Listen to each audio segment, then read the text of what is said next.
Salve, salve amigos vascaínos, estou na área novamente com mais um giro de notícias no ar, destacando o que de mais importante aconteceu com o Vasco no dia de hoje. Aqui tem jornalismo de verdade, tudo apurado com aquela linguagem raiz que é a nossa marca registrada. E neste boletim, como de costume, muitas informações para você. Vou te contar mais sobre o avanço das tratativas com o Fernando Diniz, as possibilidades de mudanças para o duelo de amanhã contra o Palmeiras, trazendo um setorista do time alviverde que vem aí com mudanças e novidades e pontuar sobre a dura missão do Vasco, né? Que terá aí uma sequência eletrizante fora de casa e que pode ser crucial para os rumos do clube na temporada. Portanto, olha, dedo desse like, compartilhe o conteúdo, mostre que você gosta do meu trabalho, jogue em grupos de zap, seja um inscrito do canal e me ajude a manter esse trabalho no ar, seja com Pix ou com membro aí, sendo um membro do canal. Vamos em frente! Bom, e amanhã às 16 horas em Brasília, o Vasco inicia uma verdadeira missão pela frente. Ruim das pernas do Brasileirão e precisando buscar pontos fora na Sul-Americana, o time do então interino Felipe vai ter que se desdobrar para alcançar uma mudança de rumo na temporada. Um resultado negativo amanhã contra o Palmeiras pode afundar ainda mais o Vasco na tabela do Brasileirão e se aproximar da tão temida zona da degola. Se já não bastasse isso, o time terá poucos dias para juntar os cacos, já que quarta-feira terá pela frente, né, lá na Venezuela, o confronto contra o Puerto Cabello e precisando ganhar para compensar aquele empate em casa diante do Lanús. Pensou que acabou? Nada disso. O time precisa unir forças para o próximo sábado, dia 10, no Barradão, pegar o Vitória da Bahia, que está lutando para sair das últimas colocações. E em seguida precisa ir para a Argentina para o duelo que pode definir aí uma vaga na próxima fase da Sul-Americana diante do Lanús. E isso tudo, meus amigos, em meio à troca de técnico que deve chegar, mas não terá tempo hábil para implementar a sua metodologia de trabalho. Enfim, um cenário preocupante isso, porque o adversário de amanhã, o Palmeiras, o Vasco terá que lutar também não só contra eles, mas contra um longo jejum sem vitórias. Só para ter ideia, o Vasco não vence o time alviverde desde 2015. Tivemos 12 jogos até então, com 8 vitórias para o Palmeiras e 4 empates. E o cenário é todo desfavorável também dentro de campo. Um time totalmente mal planejado, mal trabalhado e que vive aí de lampejos individuais dos seus jogadores, que ultimamente vem deixando a desejar também no aspecto físico. O time não consegue manter um equilíbrio e morre em campo no segundo tempo, né? Então, às vezes, chega até a competir, mas numa bobeira ou numa falta de postura, acaba entregando o jogo para o adversário. E é nesse clima que o Vasco encara o Palmeiras. Sobre o time que o Felipe vai colocar em campo, provável que tenhamos alguma mudança sim, mas no meio campo, já que o Felipe está ciente de que o Vasco precisa de saúde, precisa de mais pegada no setor para segurar o ímpeto do adversário e contribuir com o aspecto na marcação. Dentro dessa lógica, 3 jogadores disputam aí uma vaga no setor, o Jair, o Matheus Cocão e o Tietê. O Vasco deve se fixar aí numa marcação mais forte no meio-campo e apostando na velocidade dos seus jogadores de frente, como o Ryan e o Nuno, né, para surpreender o time paulista. Óbvio também com Coutinho e Verratti, né, nas suas individualidades. O Felipe, neste momento, não tem muito tempo para fazer as suas adaptações, por isso prefere mexer menos no time, mas orientando assim o posicionamento, né, dos jogadores. Um provável Vasco que se desenha: o Léo Jardim, o Paulo Henrique, o João Victor, o Lucas Freitas e o Lucas Piton, o Hugo Moura, o Jair ou o Tietê ou o Cocão e o Coutinho, o Nuno Moreira, o Ryan e o Verratti. E você, qual seria o seu time para amanhã? Tá esperançoso? Então comente aí e participe.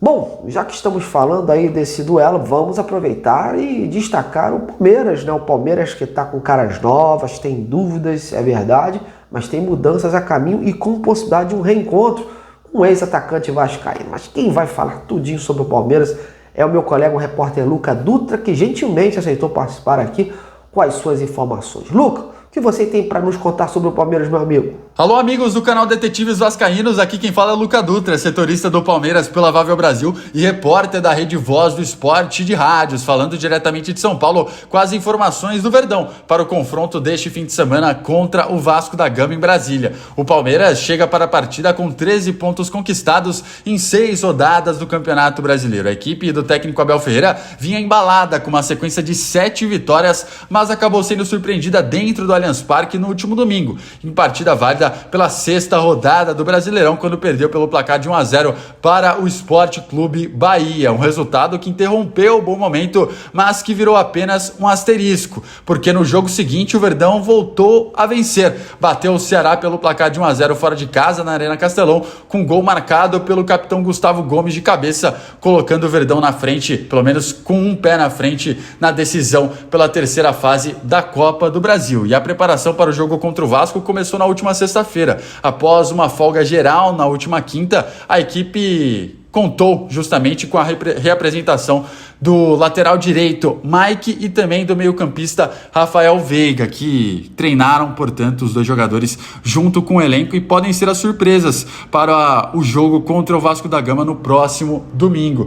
E os titulares também fizeram um trabalho regenerativo e ligeiramente tático, pensando nas movimentações contra o Vasco da Gama, e também o Palmeiras realizou na manhã de hoje justamente mais um treino pensando no confronto deste domingo, e é só assim o técnico Abel Ferreira que deve esboçar o time que vai a campo amanhã. O treinador português que costuma tomar decisões com base em critérios fisiológicos geralmente. Então a escalação definitiva só será conhecida momentos antes da bola rolar, a verdade é essa.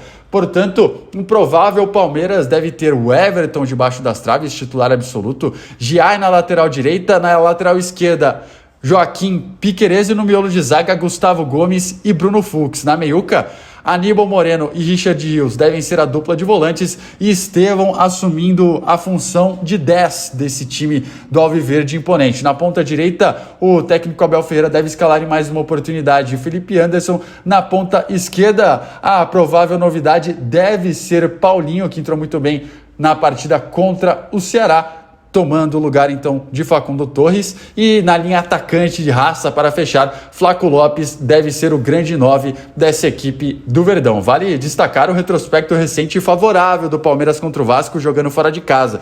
São 7 jogos de invencibilidade como visitante. Desde 2012 o Verdão não sabe o que é perder para o rival Cruz Maltino. No total do confronto são 60 partidas com 23 vitórias do Verdão, 22 vitórias do Vasco e 15 empates. E tem mais, os dois times se enfrentaram diretamente pelo Campeonato Brasileiro no ano passado, no próprio estádio do Mané Garrincha, e com gol de Flaco Lopes, o Palmeiras acabou saindo vencedor naquela ocasião, para mais de 64 mil torcedores que marcaram presença e que foi o maior público do Campeonato Brasileiro do ano de 2024. Depois desse jogo contra o Vasco, o Palmeiras vira a chave novamente e concentra suas atenções na Copa Libertadores da América, onde enfrenta o Cerro Porteño do Paraguai pela fase de grupos, então na próxima quarta-feira. O foco do Verdão é claro, voltar ao caminho das vitórias no Brasileirão e retomar, é claro, ao topo da tabela. De São Paulo, Luca Dutra, setorista do Palmeiras na Vável Brasil e repórter da Rede Voz do Esporte de Rádios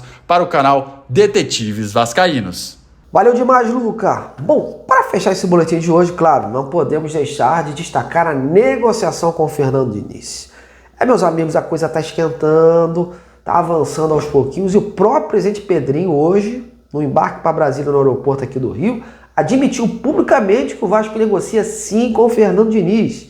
Ele não quis dar muitos detalhes, mas frisou que a negociação é recente, dando ar de complexidade nessa operação, mas não quis determinar se o desfecho será positivo ou negativo. Deixou no ar que as conversas existem e estão acontecendo. Olha, o que sabemos é que a situação está esquentando sim, e como eu falei ontem, o Fernando Diniz é o único técnico que o Vasco negocia neste momento. E essa exclusividade nessa situação nos dá uma certeza de que o Vasco tem um otimismo sim em acertar com ele. Há diferenças em termos de salário, é verdade, mas a vontade das partes envolvidas vem pesando nesse momento, e é provável aí de, em breve, aí, uma situação aqui, outra situação ali ser ajustada.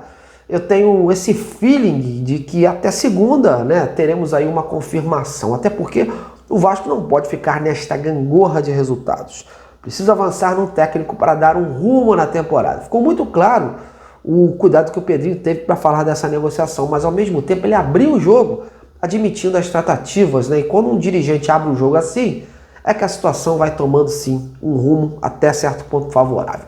Mas vamos aguardar. Bom, meus amigos, eu tô indo. Valeu demais pela sua companhia. Em breve estamos de volta. Até lá!